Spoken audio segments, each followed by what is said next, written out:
We're parents, teachers, and educators, and like you, we're passionate about restoring our culture for Christ. This is Veritas Vox, the voice of classical Christian education. Welcome again to another episode of Veritas Vox, the voice of classical Christian education. Today we've got with us a very, very interesting author, friend, and someone who is dealing with a very difficult and sensitive topic. Sam, welcome. Hi, Marlon. Thanks for having me. Great to see you again. Folks, Sam Andreades is a pastor ordained in the PCA, the Presbyterian Church in America. He is currently the person who has founded and is running a ministry that deals with issues around gender concerns. Sam, before we get into the topic, tell us a little bit about yourself, your family, your education, and your pursuits. Maybe kind of leading into what got you where you are, and that'll be a good launching point to talk about the ministry. Sure. Well, I grew up in an intact family, not a Christian believing family, but I had three older sisters, and that's where my story of kind of trying to understand gender began. Dealing with my sisters and the way they looked at me. But from there, I've been very blessed to have my own family. I'm married to an extraordinary woman that enables me to do what I do. Her name is Mary Kay. And we've raised four children who are now all married, and I have one grandchild and one on the way. So Wonderful. yeah, it's a happy time. Um, so as far as education, I'm kind of overeducated. I have a undergraduate degree, a BS in geology and geophysics. I have a master's degree in And the computer. undergraduate degree was at Yale? Yeah, that's at Yale. Yeah. And a master's degree in computer science. That was at New York University. Also an MDiv in pastoral ministry from Reformed Theological Seminary. And I did my Doctor of Ministry at Covenant Theological Seminary out of St. Louis, which my dissertation was on just this issue of gender in relationship. Yeah.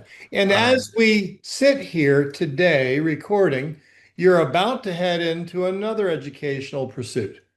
yeah, I just can't get away from it.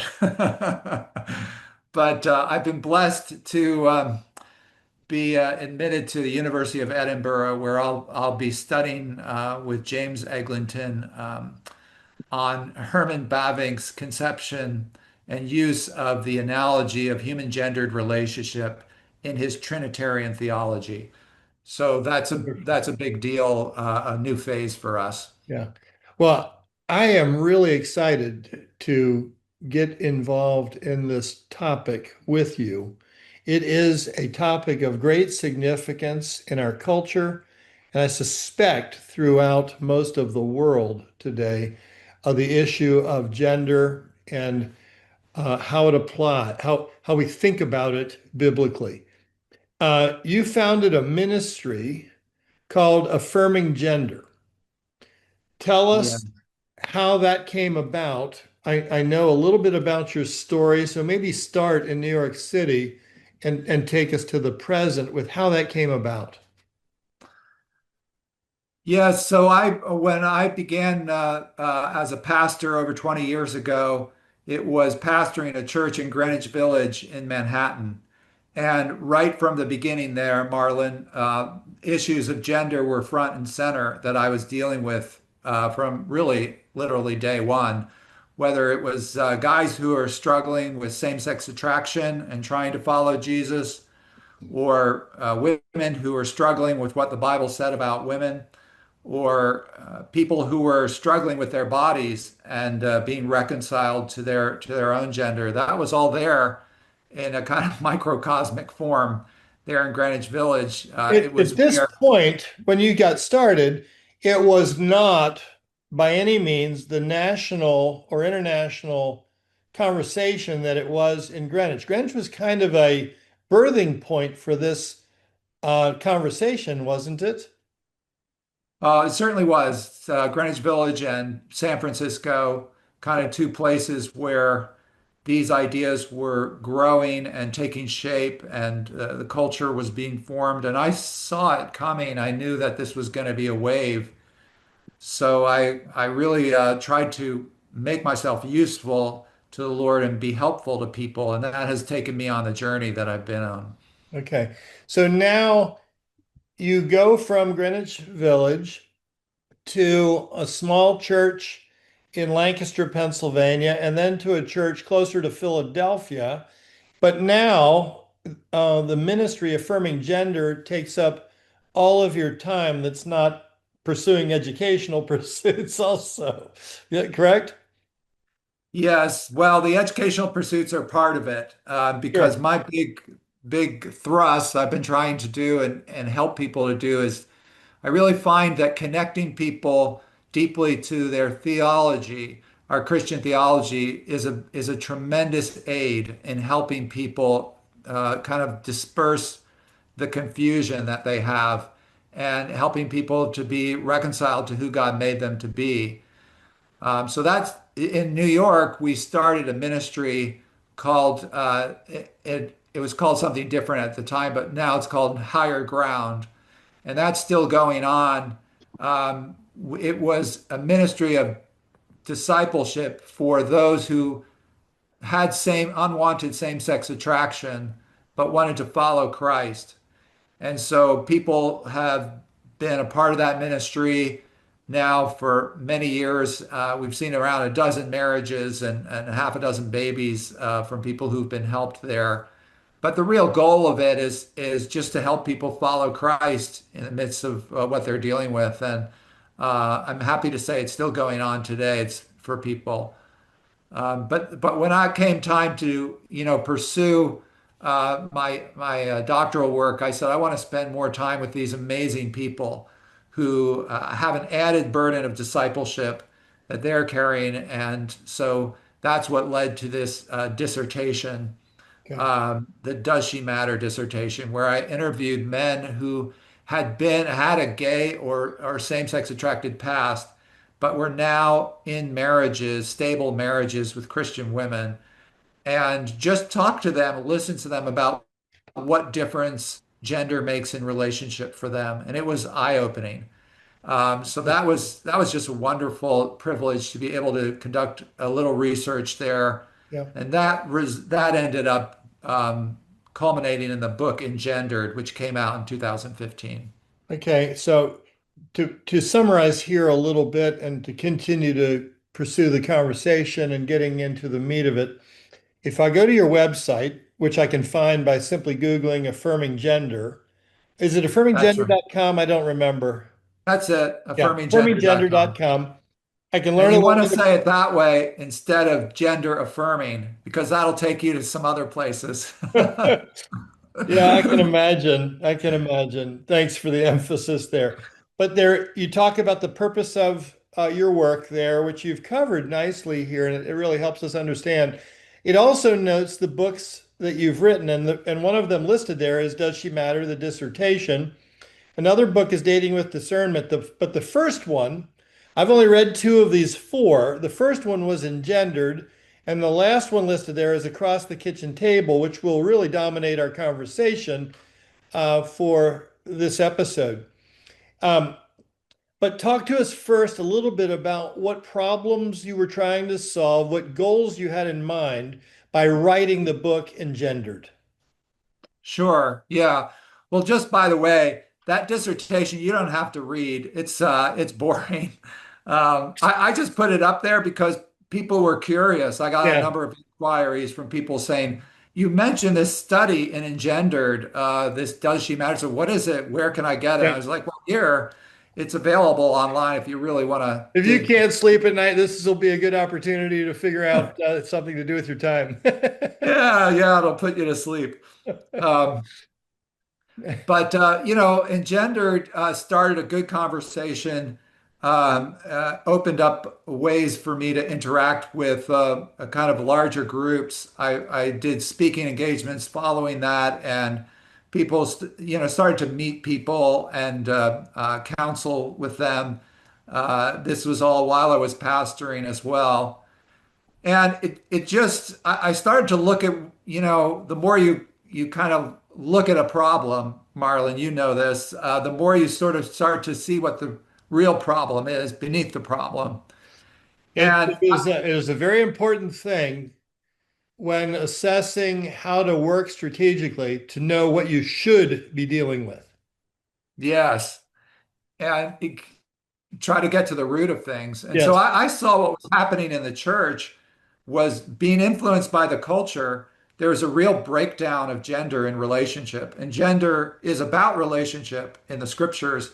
So I was like, wow, the church really needs help, but they need beginning of intergendered relationships. And I said, we really are going to need to help marriages um, by creating a vision for gender, because that's marriage is the most gender intense relationship that we enter into.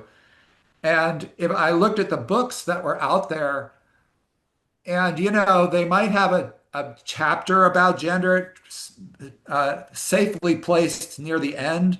It was all about communication skills and about children difficulties and maybe one chapter about sexual relations and I mean, they're fine. They're good books. They're helpful books. But I'm like, this is not what the Bible talks about when it talks about marriage. The Bible talks about gender.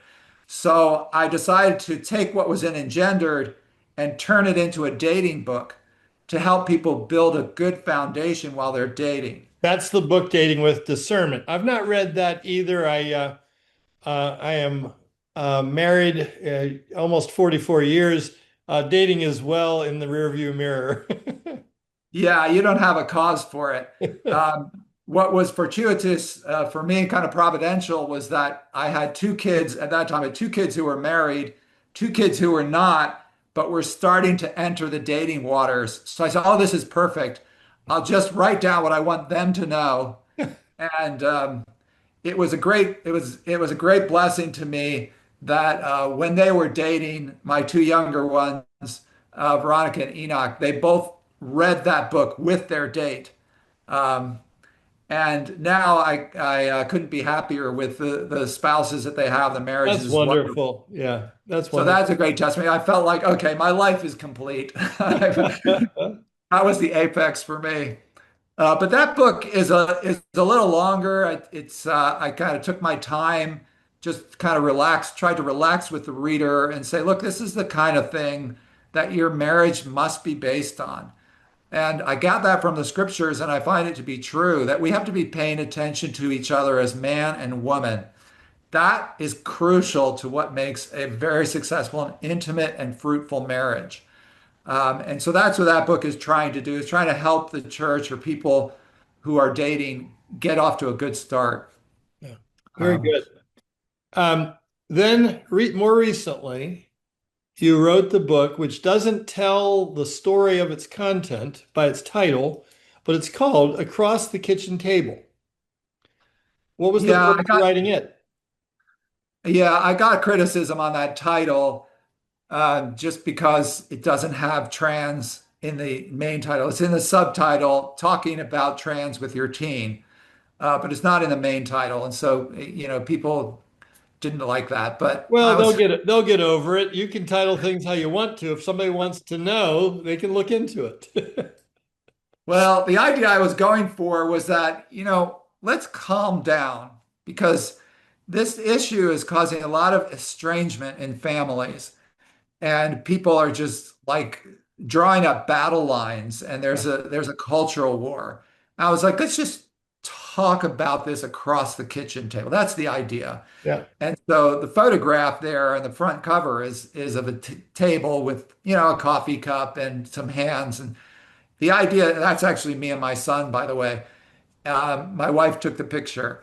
Yeah. And the idea is let's calm down and talk about this and the issues, the spiritual issues that are involved in someone who's dealing with gender dysphoria, or a friend who's gone trans or says I'm trapped in the wrong body. What is going on here from a spiritual standpoint, from a biblical standpoint? And let's just talk about it. And so it's an invitation to have conversation and a way to help people who want to love the people in their lives who might be dealing with these issues to have conversation about it and perhaps set them on a different course. Okay. So So yes, it we're is about focusing the trans. conversation now to really discussing the initiatives that you took in writing this book to what is generally called transgender issues. But I don't want to take anything for granted here. Tell us what those issues are. What are the things that fall under the term transgender? Because I know it's not as simple as one. Yeah, that's an astute question because transgenderism is a big umbrella of a term A that big now umbrella, covers, yeah. yeah, many different experiences and ways of thinking. So I actually opened the book with a flow chart and try to help us navigate the different things that it could mean if you're sitting across from the table and someone says to you, you know, I'm gender fluid or I'm trans, or I'm trapped in the wrong body. Like, what are they saying? Things it could be. And a psychologist who read the book said this is the most valuable part of the book, just to get those out there, It, so it that really, we do have to be careful to define our terms in ways that we know we're communicating on the same level. right. Right. So if you wanted, we could go into those categories, but just to mention them, you could have someone who's just an activist who doesn't like people being bullied. You could have someone with autogynephilia. You could have a comorbidity. That is another area that, is an area of difficulty, is psychological or personality disorder that kind of is masked by cross-gender desires.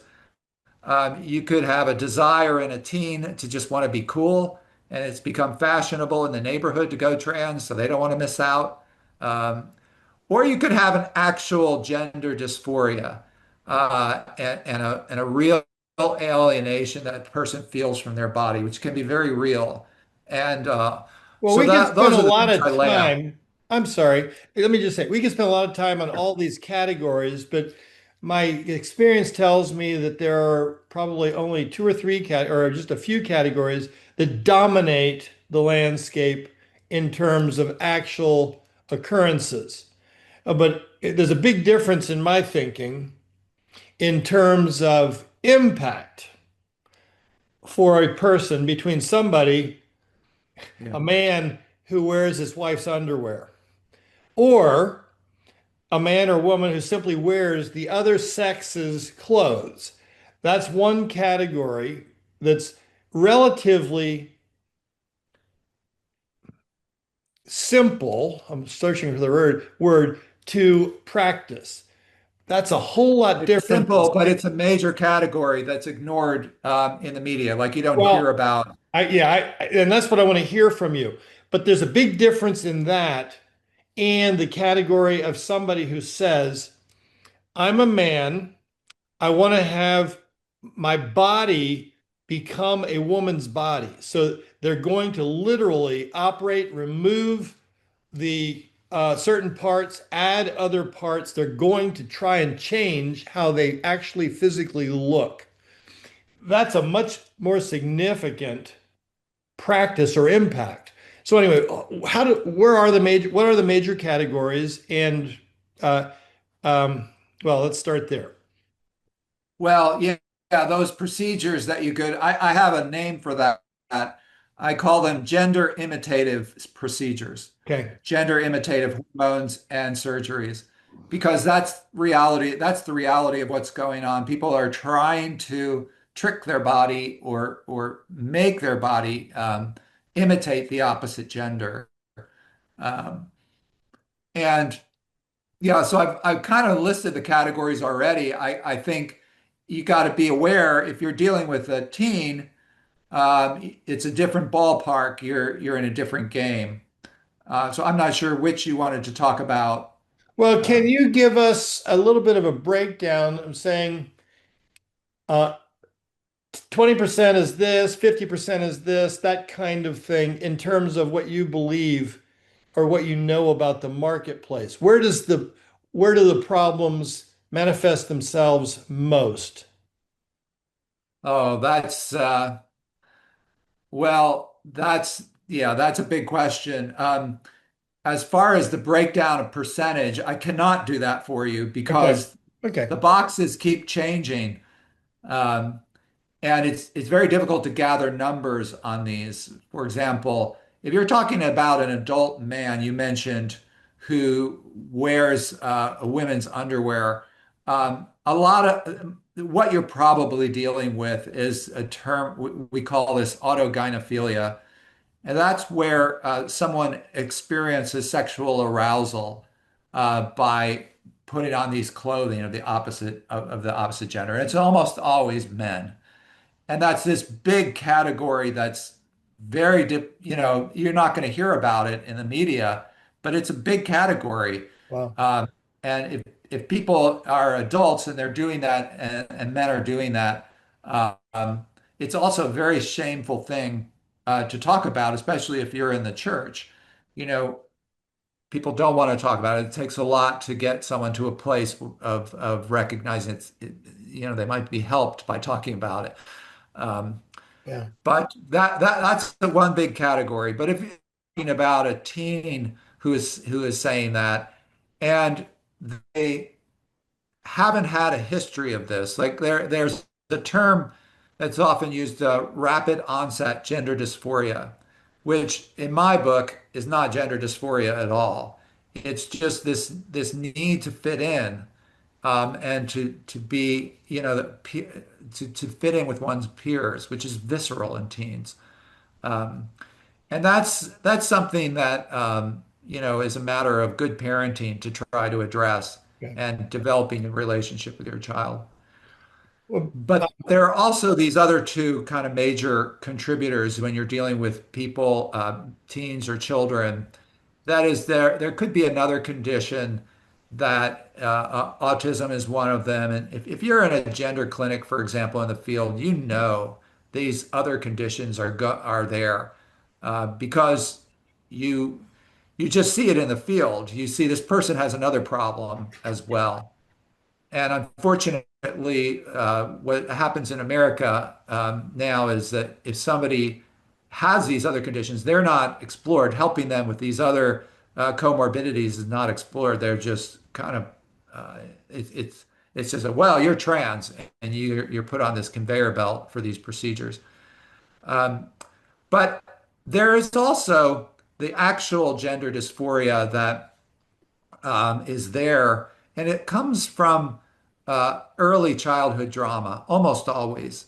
okay. Uh, early childhood trauma, we call them ACEs, adverse childhood experiences. Well, That let me just ask a parenthetical question that I think is Sure. significant. There is an enormous part of the conversation that wants to say, this is how I was born. Not that it was a childhood experience that was traumatic. Are you saying that you don't believe that people are born to be Trans. sexual? What are you saying about being born versus conditioned? Yes, that's the big decision about how you're going to look at these things. Yeah. And the reason, by the way, that England recently reversed course on instead of gender affirming care of going through these procedures, they call it, they have stopped doing that because they're recognizing that these are that when someone feels like they're in the wrong body, it's not a question of their kind of some identity that they have. It's a question of a difficulty that they've encountered and a problem. And so they reverse course, and America has not, but other countries have kind of followed suit there. And that's because, if you think about it, Marlon, if somebody is hates their body, if somebody is alienated from their body, you would think there would be something that fueled that hatred. Because I know the expression that you hear online and hear in the media is, oh, I'm trapped in the wrong body. But when people get very honest, what they come to understand is actually what you hear if you go to gender identity support groups or online transgender sites. What you'll hear over and over again is, and they get honest, is I hate my body. I can't stand my body. Yeah. What is it that brought them to that point? That's what goes unexplored a lot of times, but is really the issue. Something that has brought them to this alienation from their body, and that has to be addressed. Yeah. And Um, it can be addressed. The good news is actually it can be addressed. yeah. One of the things we've got a lot to cover, and we have a few minutes left. We did agree that we would do a second episode, and I look forward to doing that. But I want to ask a question here now. What role does money and the pharmaceutical industry and the whole medical industry play in the narrative that we have been observing in recent years? Yeah, so I kind of go into this in the book just so people are aware that you have to understand trans is a big industry. It's over $2 billion industry that promises to more than double in the next 8 years. Wow. It's like it's a big cost. If you're going to go on puberty blockers, they go for about $20,000 a year. If you go then to testosterone treatments as an adult, it's hundreds of dollars per month. If you're going to do breast implants, double mastectomies, vaginoplasties, they start at $10,000. Yeah. And if you want to do a metoadioplasty, that's where you're trying to get something a little more feeling, with a little more feeling down there. You're going to start at $20,000.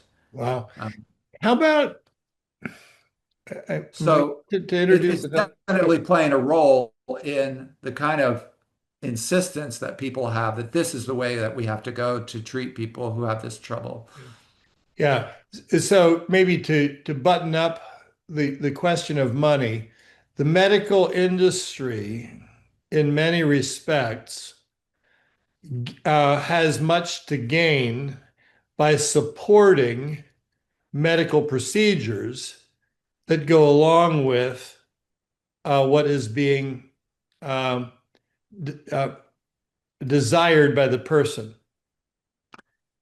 Yes, I mean, some people are very sincere in trying to help, and they're just following what their medical association says, and they're just kind of parroting that. You get kind of pedestrian therapists who are just kind of parroting what their association says, and so, well, this is the recommended procedure. But somewhere along the line, there are those who this is an industry and this is business. Yeah. So you have people with different motivations involved. I don't want to color everybody as just going after the dollar, but it's there. How does the whole category of women's sports and men playing in women's sports enter into all of this? That's another big industry. Uh, it's another big controversy. It seems like the tide has turned a bit in recent months, but how does that relate? Actually last week, um, where UPenn came out and is taking the medal away from Leah Thomas. I actually did a chapter in the book, kind of reimagining how that story should have gone, but for the swimmer who took the medal away from the girls, and how it would have looked, if people had stepped up and been more biblical in their approach. Yeah, interesting. Well, we try to keep these episodes to about 30 minutes, and we are at the 30-minute mark. So what I want to do is bring closure here. And you made a statement. I want to make sure I'm quoting you accurately. With regard to these issues, there was a statement that anyone can be cured. Is that a statement that you would support? Well, it's not a statement that I made, but it depends on kind of what you mean by cured. There's healing involved, and it's a process of people being kind of reconciled in their ideology and in their conception of gender, their vision for gender. And that's a process that goes on, but that process is going on for people routinely Yeah, when the spirit is moving and they get the right help. yeah. So I would not ever look at someone and say, "Oh, this is a hopeless case." Um, if they don't come to a place of saying, "Wow, there's a different way to this than the way that I'm going," then Well, there's not much hope for change. But if they do come to that place, they're willing to be open to saying, "You know what? Maybe my body is not a mistake. Maybe there's something else here that's going on." If they come to that place, then there's tremendous change and for healing to take place. yeah. I think that's a good place for us to stop, and we will pick it up right there in our next episode. Sam, thank you so much for being with us today. Marlon, great to talk about this. Thank you. Folks, thank you for joining us on another episode of Veritas Vox. We will continue this conversation with Sam Andreades in our next episode with him. Until then, we look forward to seeing you again next time.